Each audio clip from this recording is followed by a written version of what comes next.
Okay, I'm going to introduce, I know Skip's here, there he is. Okay.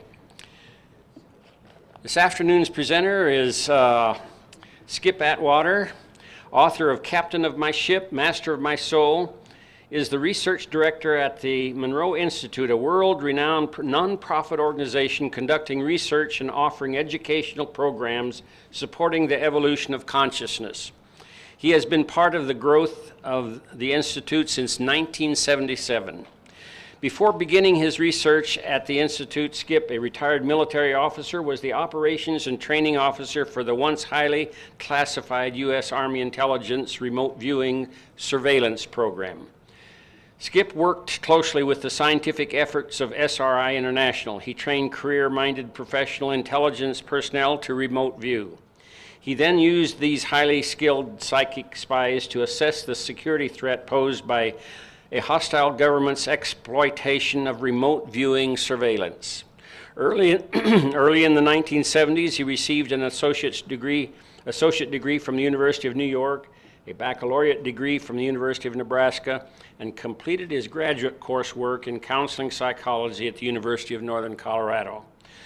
Skip says that his true education, his knowledge, refreshes anew every day with his work at the Monroe Institute and his own adventures into the realms of human consciousness. With that, let's welcome Skip Atwater.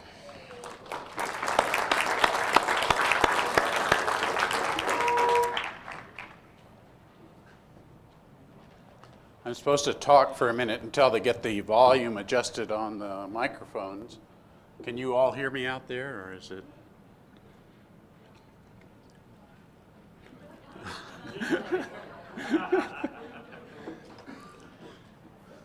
Okay. We're going to talk about Hemi-Sync and remote viewing, and my first slide was to say, who am I to talk about that? Yeah, he's going to work on them there. There you go. Is that better? Okay. He just read a big paragraph about me out of the program that you have, so it sort of answers all of these questions. But if we go backwards a little bit, we have to say, well, what is Hemi-Sync and what is remote viewing? Well, Hemi-Sync is a sound technology that was developed by Robert Monroe, and most of you know Robert Monroe as being the out-of-body guy. Wrote a book back in the late 50s, early 60s called Journeys Out of the Body. And he wrote two more books, Far Journeys and The Ultimate Journey. Is there anybody who doesn't recognize or know the name Robert Monroe or doesn't recognize the name? Okay. How about out-of-body experiences? Nobody knows what that is? Okay, there's some people that know what that is. Okay. Robert Monroe developed a sound technology using headphones to develop certain brainwave patterns that are conducive to adventures in consciousness, and the name of that technology is Hemi-Sync. So I'm going to be talking to you today a little bit about the technology of what this is all about, this sound technology, how it works on the brain, and then we're going to jump over to remote viewing and see how these two stories come together. Does anybody not know what remote viewing is? Okay, somebody raised their hand. Several people raised their hand. Okay. Remote viewing, the official definition of remote viewing is the ability to perceive and describe events, locations, and activities that are for some reason distant from you. They might be in the next room, they might be 10,000 miles away, or they might be distant in time. It might be a future event or a past event. And it seems to be the mental ability to psychically perceive and describe these events, and in the case of remote viewing, done specifically under protocols, scientifically designed protocols. So I'll be emphasizing as I go through here that when I use the words remote viewing, it's different than having a prophetic dream. You might wake up some morning and say, oh my goodness, I just had a dream of my daughter dying in an automobile accident. She can't drive the car today. And that might be a true prophetic dream, but we wouldn't call it remote viewing because it wasn't held under specific protocol, and I'll talk about that a little bit as we go along. So who am I to talk about this stuff? In my present incarnation, I'm the research director of the Monroe Institute, which is where all the Hemi-Sync stuff is. But in what I jokingly refer to as my past life experience, I was a military intelligence officer, and I was the operations and training officer of the government's Army branch of the Stargate program for 10 years, from 1977 to 1987. But I call that a past life because I thought when I retired in 1988 I'd be all through with remote viewing. But it doesn't seem to be the case because I'm here with you today talking about remote viewing. For those of you who want to know a little bit more about the Monroe Institute, which I'm going to go into here, I have some little trifold brochures here that tell about the Monroe Institute and the programs we teach and so forth. And they're over on the literature table here, so feel free. This is my book. It just sort of fell into the universe. We'll talk about that in a minute. So if you're more interested in more information about the Monroe Institute that I'll tell you a little bit about, please pick up a little trifold brochure over here on the free literature table, or simply, ask me after the talk here this afternoon. So there we are. I work down here in the research lab. That's where they keep most researchers, a building with no windows below ground trying to grow mushrooms or something. So that's where I am. See, that's what it says right on the door there. That's where I work. Every morning I go in there. But what is this stuff called Hemi-Sync, and where did the Monroe Institute come from? Well, this businessman in the radio industry by the name of Bob Monroe had his career develop in the heyday of radio in the 1950s before television became the thing. He was a producer, and he made his millions in New York City, lived in Westchester County. And do you all remember the radio program, The Shadow? What evil lurks in the hearts and minds of evil men? Only the shadow knows. Well, Bob Monroe was actually the producer of that radio show. So that gives you some idea of the level of his career attainment while he was in New York. And then it came time for him to move on and retire and go into other things. And he thought of a very interesting concept of sleep learning. It was one of the things that was coming out in the late 50s and early 60s. One of the kind of snake oil things that are sold of, here, you have a problem, just buy my product and it'll fix you up. Well, the idea of sleep learning was a truly American idea of getting something for nothing. You could put your algebra book underneath your pillow and wake up and go to school the next day and pass your algebra test. Sounds pretty good, doesn't it? That'd be a way to deal with life. Well, actually, the way they were marketing it back then is they had these old 33 RPM records. They didn't have CDs back then. A 33 RPM record, and it might have vocabulary words on it to a foreign language, or it might have, your times tables, your multiplications tables on it, and you were supposed to listen to that while you fell asleep, and then you'd wake up and be brilliant the next morning. Well, as these got to be more and more popular and in stores and people buying them, the Federal Trade Commission and Truth on Advertising came out, and the scientists emerged and said, wait a minute, you're going to have to prove that you actually can learn if you are going to sell this under the promise that you'll learn these things. And what the researchers found out was that if you were in what's called stage 2 sleep, a sort of light theta sleep, that yes, indeed, you could learn. That is, they could test the next morning and find out you had more vocabulary words in your foreign language, or you knew more of your times tables. But that part of the material that was played on the record when you shifted down into slow wave delta sleep didn't get, excuse the expression, recorded, as it were. You didn't learn that information. So Bob Monroe set out to say, well, gee, if we could just prolong this period of sleep, maybe we could get something out of this sleep learning. Maybe if we could keep the mind awake with the body asleep, that we could discover something about this sleep learning. So because he was in radio and because he knew about sound, you know, he was the guy who made the special effects of the door creaking open and the footsteps across the ground. And when there was an orchestra playing, they would play a minor chord for danger and then a seventh chord for anticipation. And then they'd resolve to a major chord. No, everything's okay, and the hero saved him, okay? So he knew the power of sound, and he began to experiment with different kinds of sound and began to notice the environments around him. When he would commute on the train into New York City, the train would go over certain sections of track, and most everybody would just sort of fall asleep. And he said, what is it about my fellow commuters that they just sort of nod off here? And the sound environment was a very deliberate across this section of track.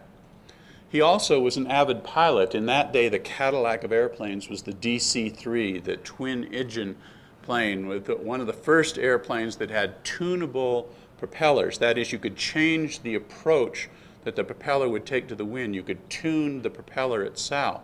Not only the RPM of the engine, but the angle of the propeller itself. And as he was learning to fly, he was told that you always must tune both the RPM of the engines and the pitch of the propeller to be exactly the same. Because if you didn't, they would establish a vibration, a wah, wah, wah, between the engines. Now that wasn't particularly bad for the airplane, but the pilots would fall asleep. Yeah. So that's not good when your pilot falls asleep. So they were always told to get rid of that sound by tuning very carefully. Well, taking that knowledge and adding it to his career as a radio professional, he came up and developed this thing called Hemi-Sync, which has its roots in a scientific phenomenon known as binaural beating.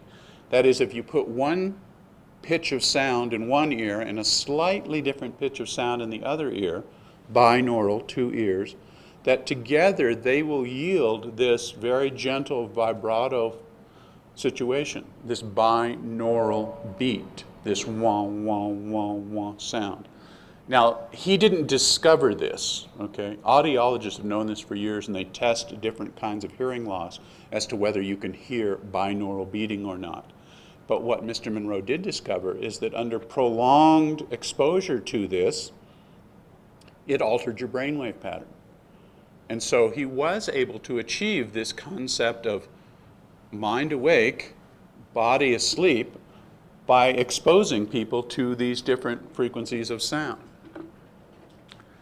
Put one sound in one ear, a slightly different sound in the other ear, and together those sounds yield an amplitude modulated standing wave that sounds like this, wah, wah, wah, wah, wah, at different frequency rates, depending upon the difference between the frequencies in the ears. And that in turn acts first in the olivary nuclei, back here in the brainstem. That's the first place where neurologically the wires are connected together. Now, we don't really have wires in our heads, right?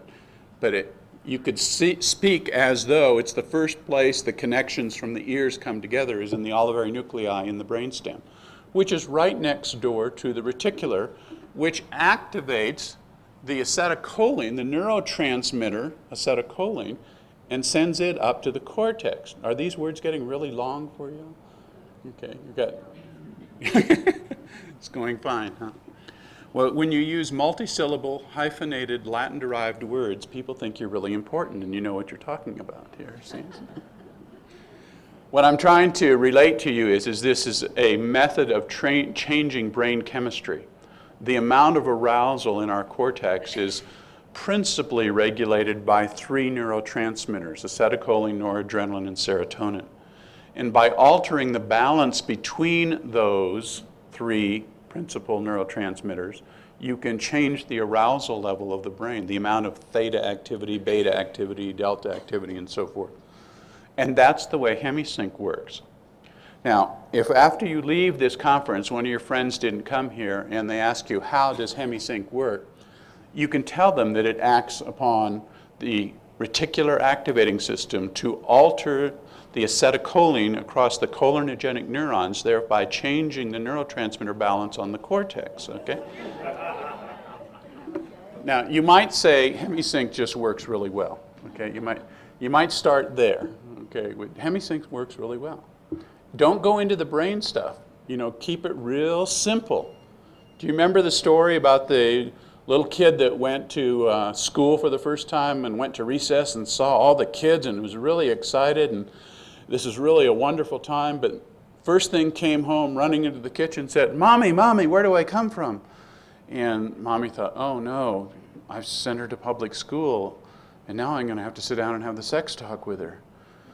So she sits down with little Mary and she goes over and says, "Well, you know, Mommy and Daddy and two people who love each other and so forth and so on, so forth and so on." And Mary says, "I know, Mommy, I know, but Johnny says he comes from California. Where do I come from?" So stick with the simple answer first. Don't get into all of the brain-changing activities. Just say, Hemi-Sync works really well to get you into different states of brainwave arousal.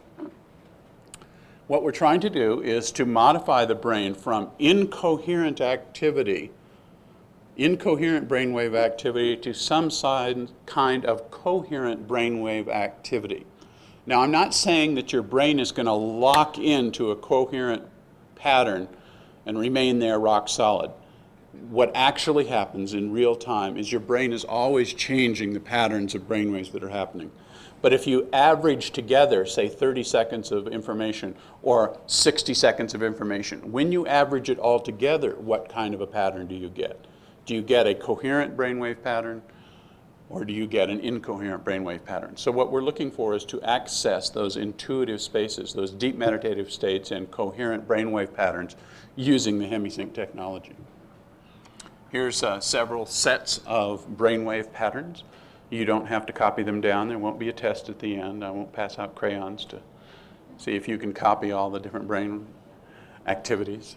This resting state alpha is an interesting state. You just sort of lay down and close your eyes. You don't have to be listening to anything. Just lay down and close your eyes, and immediately you go into resting state alpha. But that's different than meditative alpha or TM. How many have taken TM for transcendental meditation? When they talk about meditative alpha, that alpha actually progresses up into the forebrain here. It isn't limited to the back of the head. The alpha moves forward into the forebrain in meditative alpha, which is different than the resting state alpha that you see here. So, all of this theory and concept that I've been talking about, is this a bunch of hooey? Well, no, it isn't. As a matter of fact, there's been some solid research done to establish this, and the Monroe Institute has been in existence over 40 years now. So we've stood the test of time and market and everything else. Plus, there's some science behind all of this.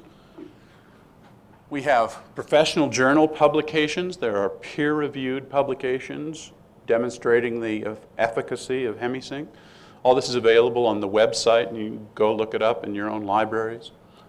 University studies are interesting studies. We have about a half a dozen of those that have been done, because we'll get a master's student or a PhD student want to do some sort of meditation research or reduced stress research and want our help in providing some sort of a Hemi-Sync tape or Hemi-Sync medium for them to do their research, and we're happy to do that. Because to us, it's quite an advantage, because they go back to academia and they have their professors looking over their shoulders, making sure that they're dotting all their I's, crossing all their T's, doing a valid research project. And so in the end, we get this academically perfect research protocol developed at a university level. So we can say, oh, Hemi-Sync was researched at the University of Chicago. It's a very interesting way to get research done. Independent investigations of independent laboratories. And there's me at the Bob Monroe Research Laboratory. I've had several papers published in journals, all of which you can take a look at on the website. And then we have the breakthrough in the Hemi-Sync journal for those who are professionals, like therapists, medical doctors, dentists, that are using Hemi-Sync in their own profession. And we have a quarterly publication that we put out how they might use it.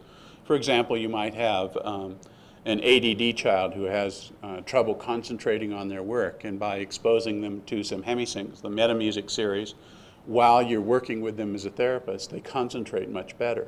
And documenting that and writing that up would be a valuable thing for other people to know about as well.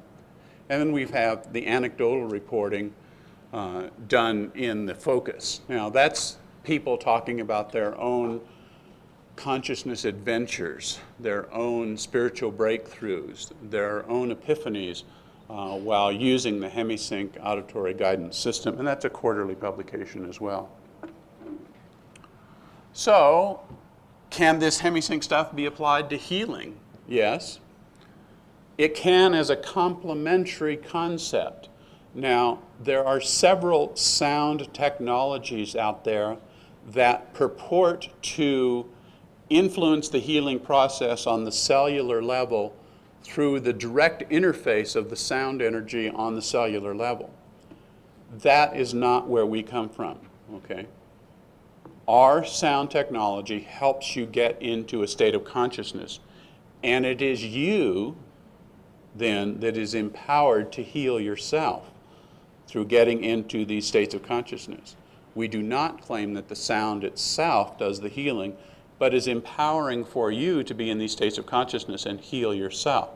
So we find it as a complementary tool. You know, go out and do all the allopathic medicine, all the homeopathic medicine you want, and ultimately the healing is up to you and your responsibility, and Hemi-Sync can be very empowering in helping you get there. So I've been talking now about this thing called Hemi-Sync, and that's where I work at the Monroe Institute.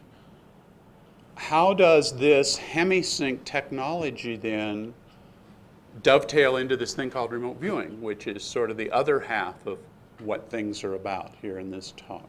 This ability to psychically describe things that are blocked from you by distance shielding or time. How do they play together? Well, that's where we're headed now, into this thing called remote viewing. Remote viewing is, again, different from a psychic reading that you might get. It's different from calling up 1-800-PSYCHIC and getting a telephone message. It's different than a prophetic dream, only in that it is structured by procedure. That is, there is usually a person that is doing the remote viewing, providing you the information, somebody that is interviewing them and asking them questions about this. And neither of those people have any idea about what the true ground target is. If you're asking them to describe where somebody is located, neither of the people in the room actually know that answer. It's a true mystery to them. The only way they're going to find out is to be psychic. The only way they're going to find out is to remote view under these strict guidelines. And then that description that they give you is then judged statistically, usually in something called blind differential discrimination, which is a big, long expression that means, well, my friend Len Buchanan coined the term the police lineup method. And basically how that works is they would take 6 different targets, McDonald's restaurant, the stadium, the playground, so forth and so on, take those 6 different targets and put them in front of a judge with one remote viewing transcript. And the judge would have to match, I match this first with this, second with this, third with this one over here. Well, actually you're trying to get that first place match. Statistically, you can show that if they get first place matches 5 out of 6 times, 4 out of 6 times, that the statistical probability of doing that by chance is virtually impossible. So it validates statistically that this guy just wasn't guessing. You know, a remote viewer can guess, like, I have an inside-outside feeling. I sense blue skies and clouds. It feels to me like it's daytime. Well, does that tell us anything about the site? No, it's just huge, broad generalizations. There's plant life at the site. I see green. Well, there's plant life here. I see green as well in this room. So what we're trying to do is to eliminate all of those things that they might say that might cover everything on the planet and get down to what specific descriptors are going to describe this one thing. So it's protocol driven and structure designed, and that's what separates it out from a psychic reading, a prophetic dream, is the scientific procedures involved. I want to show you some examples of remote viewing so that you can appreciate, remote viewing is really good, it really works, but so that you can appreciate it isn't the answer to all our problems. It isn't the be-all, end-all of police surveillance tools, or in my past life experience, intelligence surveillance tools. It is only one aspect, one investigative lead that can be very helpful. So let's say at this time that we put a picture of a location in a sealed envelope and say to our remote viewer, we put an interviewer and a remote viewer in a room, and the interviewer says, okay, I don't know what this target is, it's just in a sealed envelope, but remote viewer, describe the location in the envelope at the time the picture was taken. Describe the location in the envelope at the time the picture was taken. Now there are many different kinds of techniques to actually do the remote viewing. How many have been through some sort of remote viewing training? Okay, some people have been through something called TRV or CRV or ERV kinds of training. I've always anticipated teaching a class called NRV, which was naked remote viewing. Because I think, the signal line would get into the system much better if you didn't wear any clothes, that kind of a thing. Everybody is teaching a different technique, and there really is no right one technique, unless you're going to my school, and then my technique is the best technique, and mine's the only right way to do it. Ingo Swann, who trained some of our Army people, always put that out forthright. If you don't do it this way, it won't work. You must do it this way. And he'd pound his fist on the desk like that. So many of his students that teach that kind of a protocol have carried that forward. It's obvious this is the only way there is to do this. Well, I'm here to tell you there isn't a perfect technique that works for everybody. It's important to find what works for you and go with that. In this particular case, I'm going to show you, these are remote viewings by Joe McMoneagle. Has everybody heard of Joe McMoneagle? Is there somebody who hasn't heard of Joe McMoneagle? Well, you better run right back there to the Hemi-Sync booth and buy his book then. Well, maybe after you buy my book. Maybe after you buy my book. Because he wrote a nice little foreword in my book, so you can get to know him that way maybe. Yeah, that's a ticket. Buy my book, yeah. Okay, Joe McMoneagle was recruited by me for the government remote viewing program for Stargate and worked for the program for a number of years as a military officer, then retired and continued to work as a civilian employee of first Stanford Research Institute and then Consciousness Research Laboratories for Ed May. He's probably the best remote viewer I know. There might be better remote viewers around, but he's probably the best remote viewer I know. And he doesn't use this CRV or SRV technique. Joe does sort of a free flow technique in that he'll get into a meditative state and you ask him to describe the location in the envelope and he'll start describing it kind of in a slurry voice, and you get to ask questions during that period of time. And then he'll turn the lights on and he'll sit up and he'll draw some sketches. So in this case, this is a kind of the sketch that he gave us here. He says there's something tall, some sort of tall something with maybe wires coming off of it. There's another part of it that has crisscross grid beams. He can't seem to put this together. Notice up on the right he says radio tower, and then he writes, no, AOL. AOL means analytical overlay.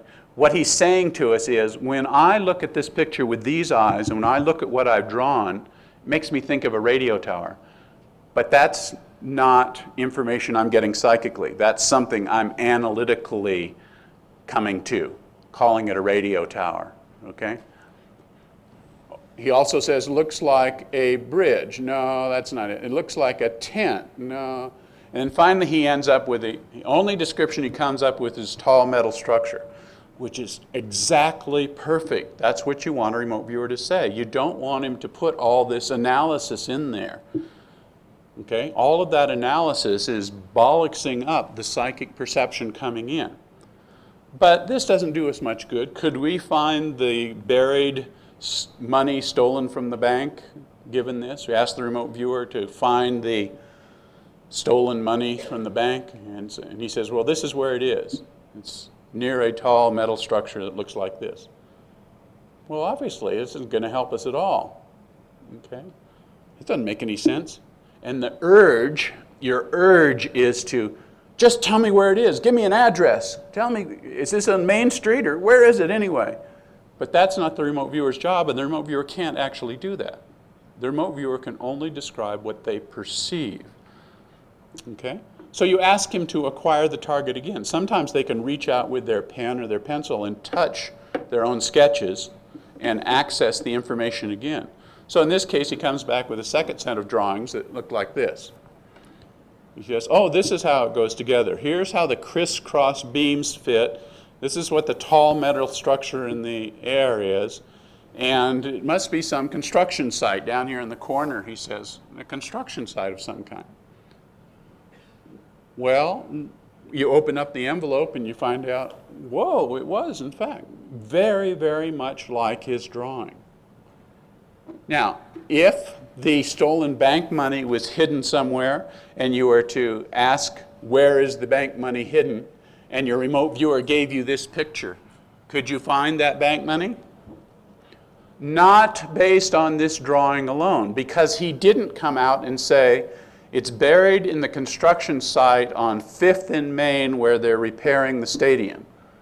He did not say that. He said, this is what I perceive, some tall thing that looks like this, okay?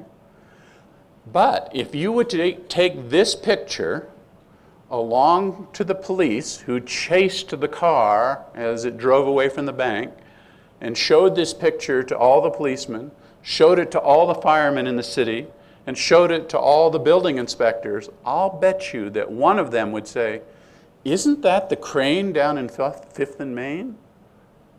And then maybe you would be able to find it, but only as an investigative lead. Okay, so do you get my point here? It's obvious that remote viewing works. The picture in the envelope could have been anything, from an airport to McDonald's restaurant to a movie theater, could have been anything, and yet he drew the right thing. So you get my point that remote viewing works, but it's not the answer to everything. It's only one investigative lead. How does this play together then with Hemi-Sync? Well, Robert Monroe, I told you about him. When I stepped forward in 1977 and said to my commanders, you know, this remote viewing thing that they're working on at Stanford seems like a security threat to me. It seems to me that maybe we should be doing something about this. And they turned to me and said, well, what do you think we ought to do, Lieutenant? And I said, well, we should probably determine whether or not this is really a threat.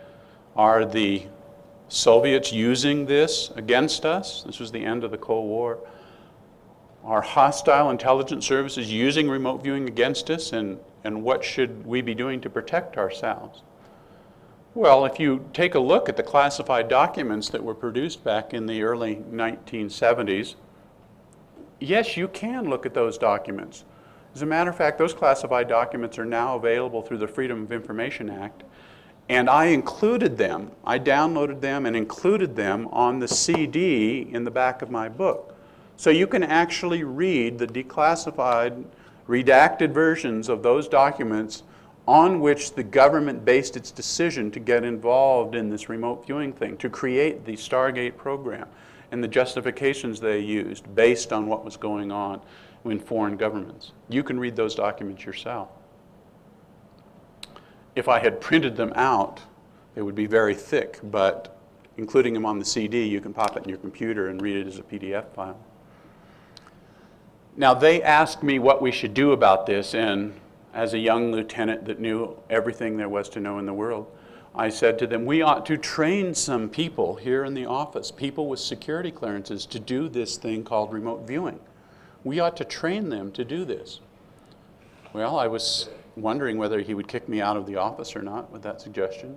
But he turned to me and said, well, how are we going to do that, Lieutenant? How are you going to train these people so that we can find out? We will use these people to remote view our own facilities, our own munitions facilities, our own Air Force facilities, our own missile silos. We'll use our people to remote view them, and then we'll be able to tell what kind of information hostile remote viewers might be getting and assess the kind of security threat there. How are you going to do that, Lieutenant? Well, I had to come up with an answer. And in searching for an answer, I first recommended that they go out to Stanford Research Institute and go through their protocols at Stanford. But I also investigated the Monroe Institute and Robert Monroe because I had read his book, Journeys Out of the Body, and I thought that maybe what he was doing with his Hemi-Sync stuff might have some sort of applicability to remote viewing. Now, it was a more meditative style that they weren't doing out at SRI, but it sort of matched my own particular concepts and my style. So I went down to Whistlefield Farm, where Bob Monroe lived then. He doesn't live there now, but this is a typical Virginia farm for a gentleman farmer where he, belonged to the country club and raised his daughters riding horses and things like that. Typical Virginia farm kind of thing. We actually met in this little atrium beside the house there. He sat over there on the divan, on the couch there, and I sat in that funny wooden chair. It was fun to get this picture. When the realtors sold the house, the realtors go around and take all the pictures and everything. And I went through the brochure and I said, oh, that's right, where I met him. Let me have that picture. So it's fun to be able to share that with you now and where I actually met him. And we began to talk about this thing that he did, this Hemi-Sync stuff, but he was a clever man and kept turning the conversation back to me and asking me about, well, why was I here? Well, I'd read his book. Well, what about the book? And, well, it reminded me of my own childhood experiences. It reminded me of things that happened to me when I was a child. And he said, well, share one of those things with me. And I said, well, there was a time, you see, when I was about 8 or 9 years old, I was still a bedwetter. It was a real problem for me. And my mother had this big brown rubber mat that she would put on my bed, and if I wet my bed at night, I was expected to get up and change the linen and so forth and so on, change my pajamas. Nobody ever harassed me about it, gave me a hard time, but I was, taught to be responsible for my own actions. I was the one that was going to have to wash the sheets and so forth. And I woke up one night just mad as the dickens, just screaming terribly. And my mother came running into the room, thought I had fallen out of bed and hurt myself or something. Said, what's the matter? What's the matter? And I said, I know I did. I remember. And she said, what's the matter? What's the matter? And I said, I went into the bathroom. I sat on the potty. And when I started to pee, I woke up in bed and I'm all wet. And I was crying and just carrying on, and she just put her hands down on my shoulder, and she says, oh, don't worry about it. You just have to remember to take your body with you. And I was like, well, what do you mean? She says, oh, well, sometimes you're in your body, sometimes you're out of your body. Just remember, when you go into the bathroom, be sure and take your body with you. And I thought, oh, well, that was the last time I ever wet the bed. And I discovered a whole new world exists at night. It's not something that kids should fight. I don't want to go to bed. I don't want to miss out on anything. You just think of the adventures you're going to be having, not what you might be missing here on little old planet Earth. Well, I told him this story, but in the back of my mind, I'm thinking, listen, I'm a military officer. I'm on a mission here. I'm supposed to be interviewing him. He's the one with the information. I'm supposed to be finding out about this Hemi-Sync stuff. Well, mentally right on cue, we go into his laboratory. He invites me into his laboratory saying, we'll have to show you exactly what's going on here so that you'll understand this. Because he said in the laboratory, he can talk to people while they have these kinds of experiences. While they're in the laboratory, you can talk to someone while they're on these adventures. And for me, that sounded like remote viewing. That sounded like maybe that would be something useful. But of course, I couldn't say that to him. I couldn't say, Mr. Monroe, I'm here on a secret program, because it was a secret. And at that time, he didn't have a security clearance. So he took me into his laboratory. This is a blank slide on purpose, not that his laboratory was dark, but just to remind me to tell you a story here. When we went into the laboratory, I thought that I would get to be a witness, that there was something going on in the laboratory, and I would get to watch and see how this was done. But he had a different idea altogether, because he led me down a hallway into a room and told me, go lie down in that bed over there and put those headphones on. And I was like, uh-oh, I'm in trouble now. You know, I was a military officer. I wasn't supposed to do anything crazy. And I didn't know what to make of this. And I said, well, what kind of sounds are you going to play for me?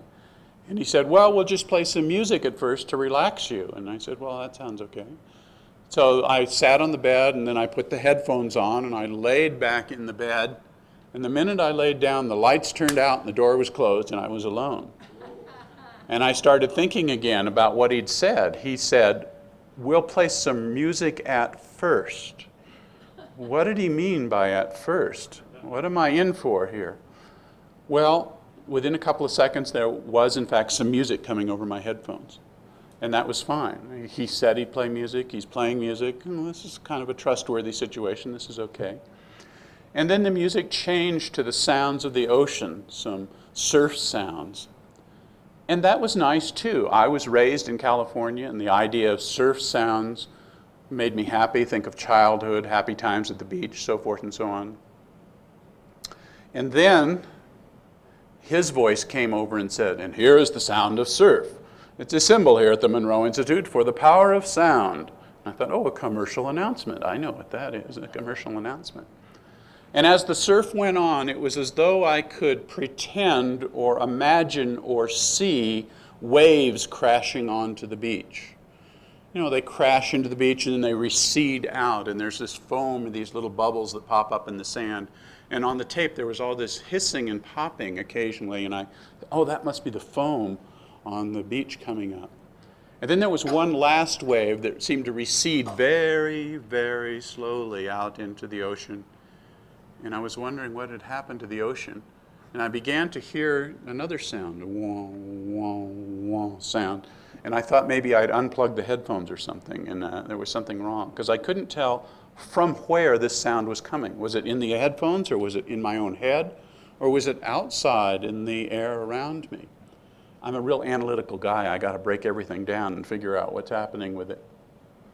Well, I sort of forgot about that because I began to feel in my body, feel the bed rise up to the ceiling.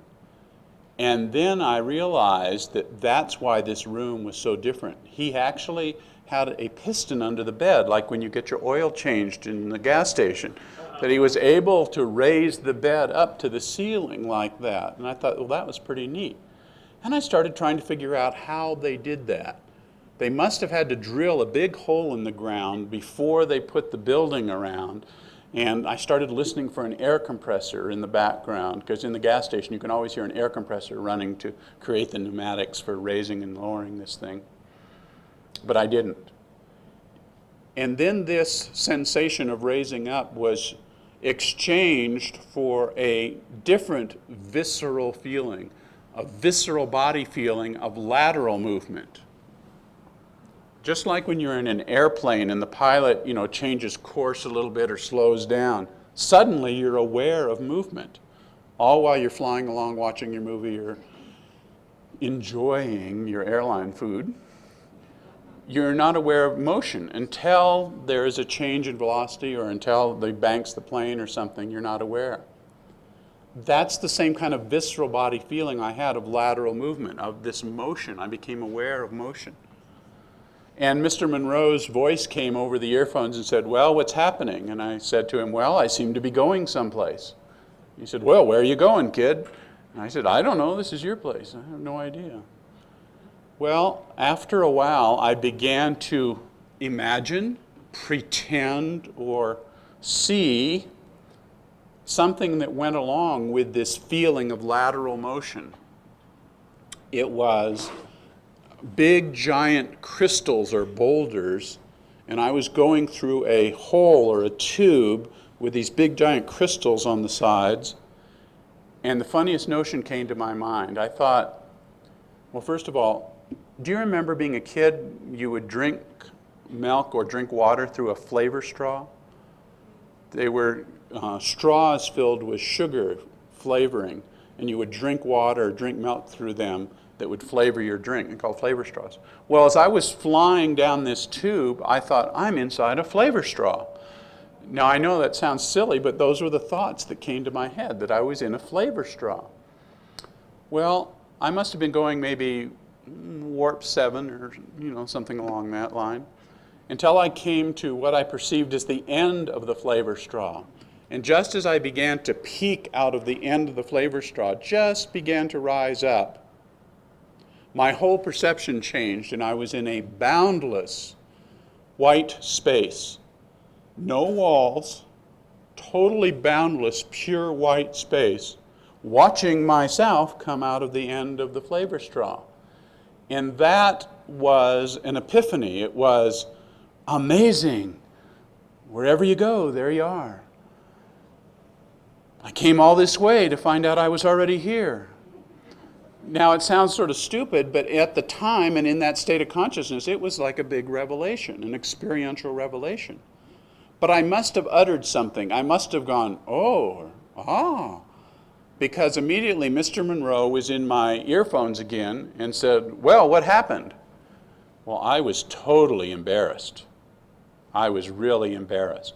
I'd forgotten all about him. I'd forgotten about being at the Monroe Institute, laying in that bed with the headphones on.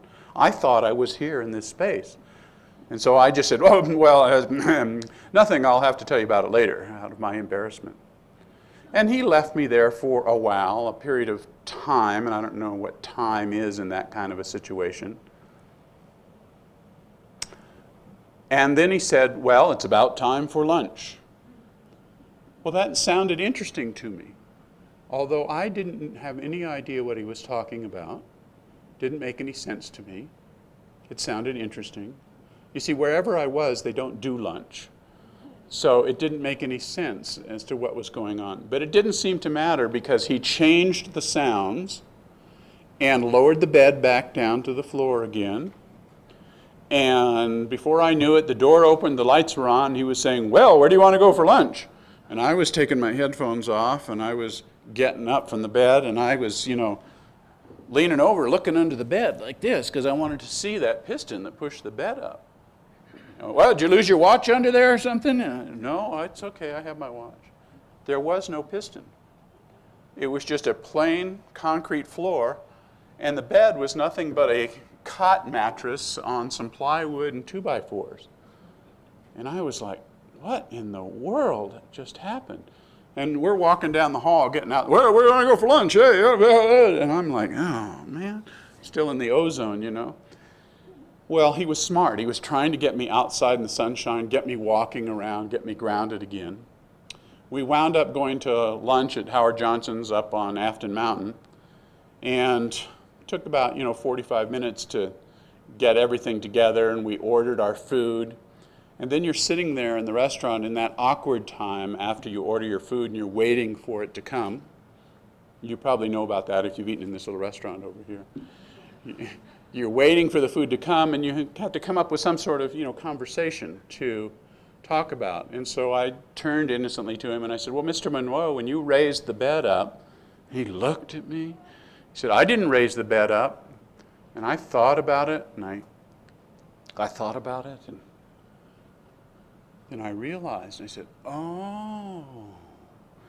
See, it took me 45 minutes to sort of get my head around understanding what had happened to me. what had gone on. And then I got very curious, and I said, Mr. Monroe, what is it about those sounds?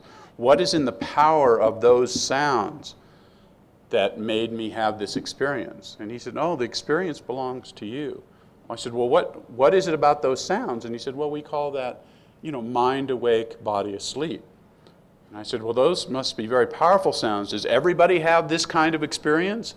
He said, oh, no, it depends upon you and your fear and your motivation. And you talked about your childhood experiences without fear, and so I thought maybe that you could have another experience if you just got back into that comfortable, receptive state again.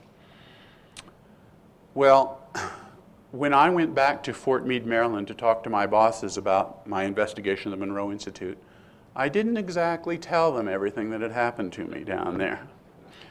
But I did recommend that maybe the Hemi-Sync training would be good for the remote viewers, senior remote viewers, people who already had some experience at remote viewing. Maybe they would benefit from this meditative state kind of training to get into a proper remote viewing mode. So it wasn't until 1983-84 that I introduced Joe McMoneagle to the Hemi-Sync process.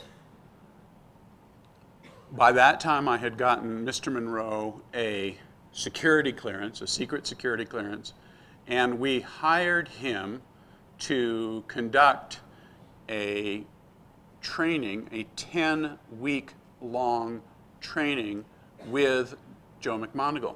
Now, this wasn't 10 consecutive weeks altogether.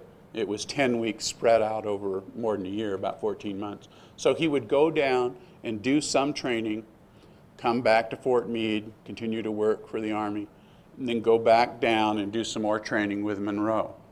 And this led to quite a few interesting concepts that were developed while he went down to Monroe training.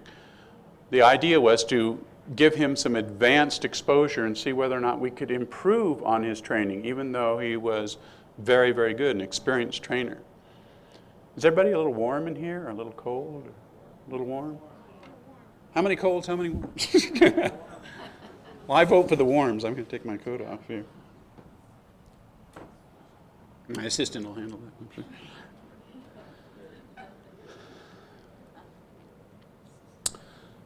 My job then was to find some way to measure.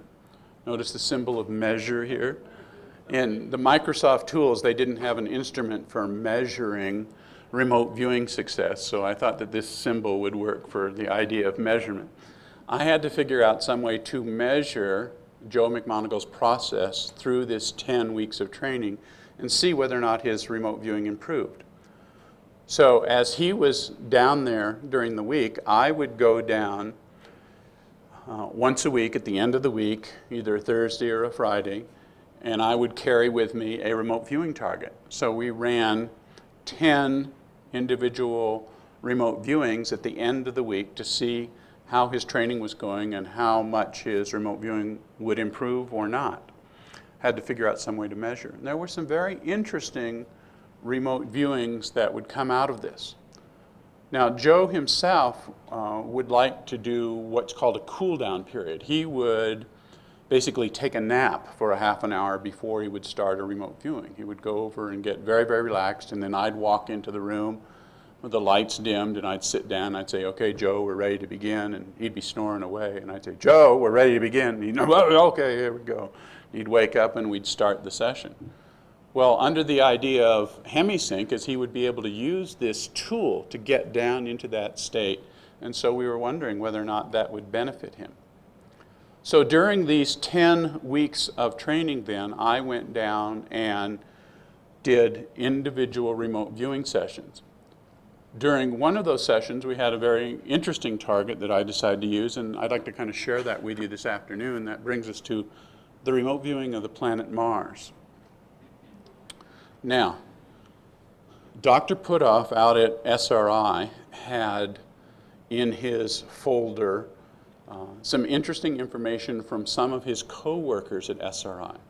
In the original missions to photograph and survey Mars, they captured pictures of anomalies on Mars that looked like they could be artificial structures.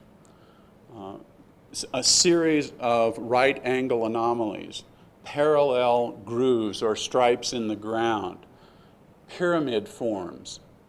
Now, I was told that Mother Nature doesn't do that. Mother Nature doesn't make parallel lines and series of right angles in structures. So if we saw something like that on the planet Earth, if one of our satellites going around the Earth saw one of these things, we'd be out there in a minute with a survey party to see what that was. But that's sort of hard to do on the planet Mars. You know, it takes lots of money, lots of effort to get to Mars. Well, it was Dr. Puthoff's idea back in the early 80s. Why don't we have some of our remote viewers look at this and see what they come up with? Run under very strict protocols, meaning that we don't say to the remote viewer, well, today we're going to be going to Mars and looking at unusual structures. Describe those structures to me. That is not what you do in remote viewing, okay? The remote viewer and the interviewer in the room have no idea what they're going to be doing, okay? They could be looking for McDonald's or looking for a submarine or looking for an airplane. They have no idea what they're doing. So, Dr. Puthoff at Stanford Research Institute had a list of coordinates, about 8 different, I think there are 8 or 10 different coordinate locations, designated locations on the planet where the suspicious structures, these suspicious anomalies were located on the original surveying of Mars. As you know, there's a more modern survey going on right now, and they're doing lots better photographs. So the question then is, how do I get Joe on Mars? How do I target him in a way in which he will report appropriate information without, you know, ruining the blinding situation, without saying to him in words, make sure you go to Mars today, Joe. Okay. I had worked with Joe. I've run personally over 1,000 remote viewings with Joe McMoneagle. I've personally worked over 1,000 times with Joe McMoneagle. And we develop a rapport and a communication. And it got to the point where I could put on a 3x5 card written instructions, describe the aircraft inside the hangar at Airfield 132, and put that envelope inside a sealed, put that 3x5 card inside a sealed envelope, and use that and say, describe the target in the envelope to me. Somehow that works. So what I did in this particular case in Mars is I wrote down the planet Mars, 1 million years BC. I asked Dr. Puthoff to give me a guesstimate. How old, if these are really ancient structures, how old are they? And he said, oh, 1 million years BC. An interesting problem for archaeologists today. Our archaeologists are accustomed to looking back several thousands of years, and now sometimes tens of thousands of years, but not hundreds of thousands of years or millions of years. So the whole idea of an ancient civilization that might be well over 1 million years old is a whole new science of archaeology. So put that on the 3x5 card, put him into the booth. I take that 3x5 card and I put it in Mr. Monroe's pocket. And I say, Joe, in Mr. Monroe's pocket is the target for today. And Mr. Monroe doesn't know what the target is. I kept back for me the list of locations which were coordinates. You know, north so many degrees, west so many degrees. I kept back that list. And so when we started the session out, I said, using the information in the envelope, focus on 40.89 degrees north, 9.55 degrees west. Now, if you interpolate that, you look at those and you'll find that it's right down in this area down here. Now, I found these actual Mars survey pictures on the web. Now, there are much more modern ones now, and I think they're in color now. But I found these on the web, so it was fun to be able to share for you. We didn't have them back in '84, but it's fun now in the 21st century to be able to share with you what that area looked like. So Joe comes back and he says, I see what looks like, no, it sort of looks, I've got an oblique view of a pyramid, a pyramidal form. It's very high. It's kind of sitting in a large depressed area. Now you can imagine how I felt at that point. I felt as though he's not describing McDonald's, you know. But I had to be very careful in my voice and not say, that's neat, Joe, tell me more about that. I just said very calmly, all right. And he went on to say, it's yellowish, ochre colored. And I said, all right. Since I wasn't sure whether he had followed the instructions in the envelope, whether he was talking present day or by the instructions in the envelope, I said, move in time to the period in the envelope provided to you and describe what's happening.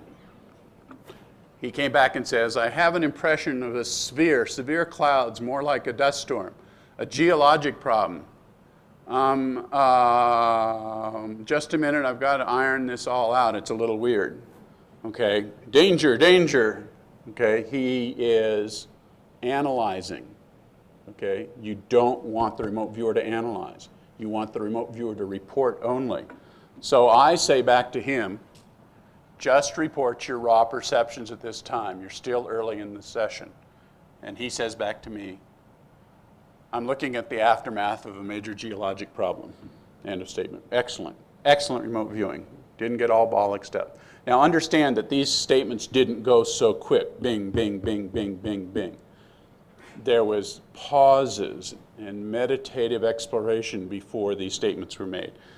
I've actually included the whole session on the CD in the back here.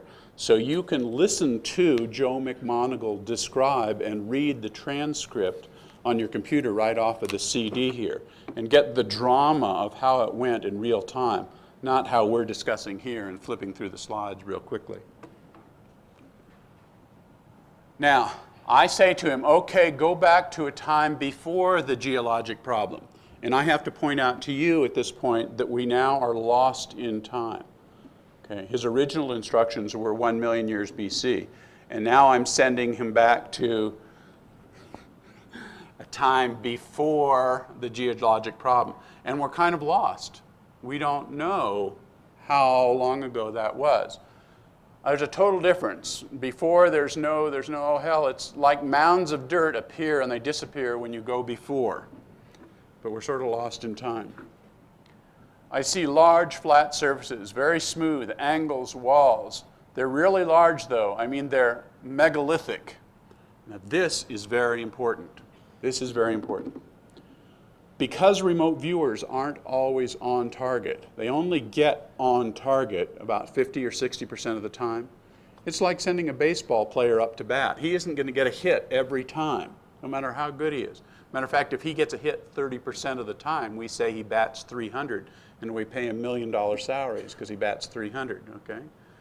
A remote viewer only gets a hit, gets on target maybe 50, 60% of the time. So we have to have methodologies to know when they're on target. One of them is to know something about the target that you keep secret.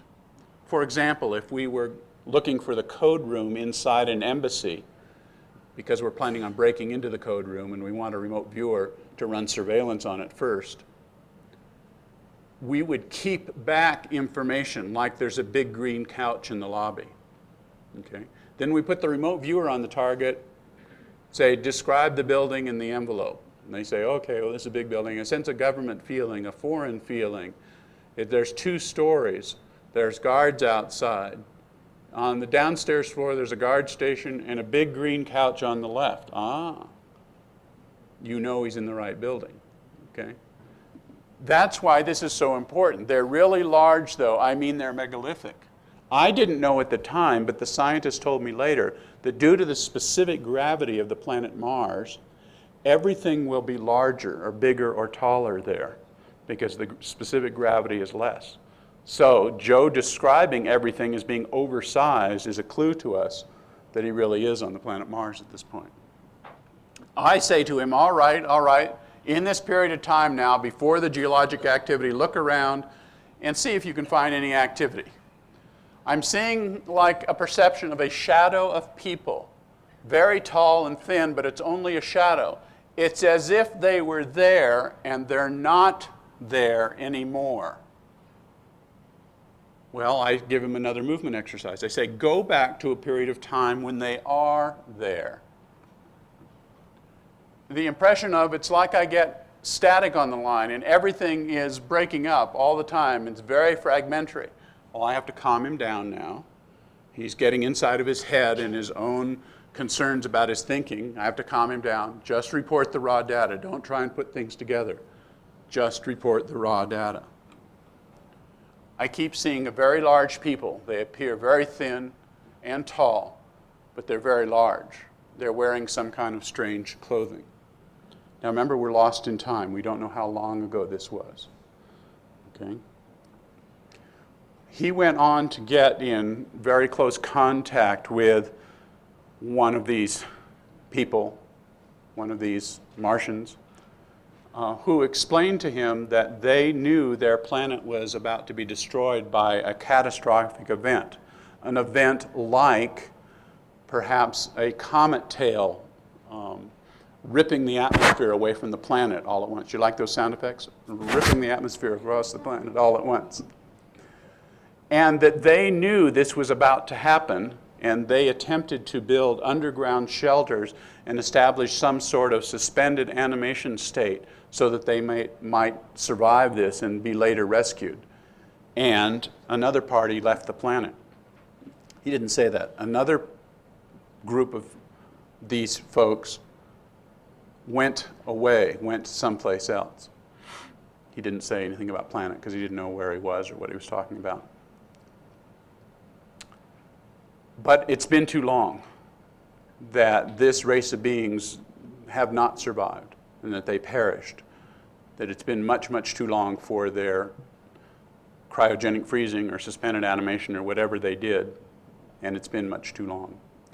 Now, we explored 8 different locations on the planet Mars, and we don't have time to go through those all today. But I would invite you to listen to the CD in the back of the book. I wrote this up in the storyline of the book, as well as gave you the actual audio recording and transcript to read through this whole process of remote viewing. Now, the reason that I have shared this one remote viewing with you in my talk about how Hemi-Sync and remote viewing came together is I want to leave you with a concept of remote viewing that's different than most. Most people think about remote viewing and say, oh, I could find my lost car keys, or I could help the police solve crimes, or I could become a famous psychic, or I could win the lotto, or I could predict stock market futures. Now, perhaps all those things are possible, but where I come from, the remote viewing, the act of remote viewing, being part of this group of people that do remote viewing is more than that. It teaches us more about who and what we really are, about the true nature of us as sentient spiritual beings. I mean, if Joe McMoneagle can perceive across millions of miles of space and millions of years in time, what does that say about him as a model for the human race? What does that say about who and what we really are? So, for me, remote viewing has its value in the experience itself, not in winning the lotto. But if anybody does, they got to split it with me. Now, my time is just about up, and I want to tell you that this evening I'm going to be giving a workshop on remote viewing. The workshop content is to describe for you the actual training methods that were used to train the military remote viewers. I'm going to go through those training protocols with you, teach you a little bit about how it was done. It is a 3-hour workshop. It is fairly intensive. We'll take regular breaks. We'll take a break every hour and get something to drink, a little coffee break. But it is real intensive. It's going to be a lot of work. I'm going to have some remote viewing targets. I'm going to have some sealed envelopes and some objects in a box for you to remote view. And I'm going to have some $100 gift certificates to give away to you. So I want you to think about coming this evening to learn how the military people, how the Stargate people were actually trained. What did we tell them? How did we teach them to do this at the workshop tonight? And you can practice yourself doing some remote viewing and pick up a $100 gift certificate for that as well. Now we have 5 minutes for questions. Do we have any questions? I must have said everything if there are no questions. Anybody have a comment or a question? Going once? Going twice? Okay. Somebody's going to the mic now, okay. Well, I read at least one of your books, and the material is great, and it makes a lot of sense to me. After reading the book, I heard someone that supposedly said, well, they supposedly debunked it, and I wonder if you had a comment to that. Okay, tell me the debunking statement. I'm sorry, I've lost that detail, but Well, I'll tell you, it was just baloney. It was just, he didn't know what he was talking about. My follow-up question is, I'm a longtime TMer myself, and good. that was part of the process. Are you still working with those folks in any way? We haven't worked with the TM people, but an awful lot of people that come to the Monroe Institute. You know, we have 8 different programs that we teach at the Monroe Institute. One of them happens to be remote viewing. We have 8 different programs, and many, many people have been through Silva. Many, many people have been through TM, and they find this just another avenue, another way to approach. The TM people focus on alpha state, and we focus on the theta delta window, just a different kind of meditation. But as I recall, the TM sort of thing was part of there were 3 bits to the training. Am I confusing the story? No, go ahead. And TM was one of them. Monroe Institute used that in a very real way. Is that correct? No, Monroe Institute. Are you saying 3 parts to the remote viewing training, or in as developing? I recall Monroe? from the book. Fortunately, I read the book a decade ago. No, we didn't. There were some of the people in the unit, in the military unit, that were TM type people, and we encouraged them to continue in the discipline that worked for them. There were others that were not TM type people and went the Monroe route. There were others that didn't like the meditative thing and went the Ingo Swann route. Okay? My time is up. Am I going to disappear?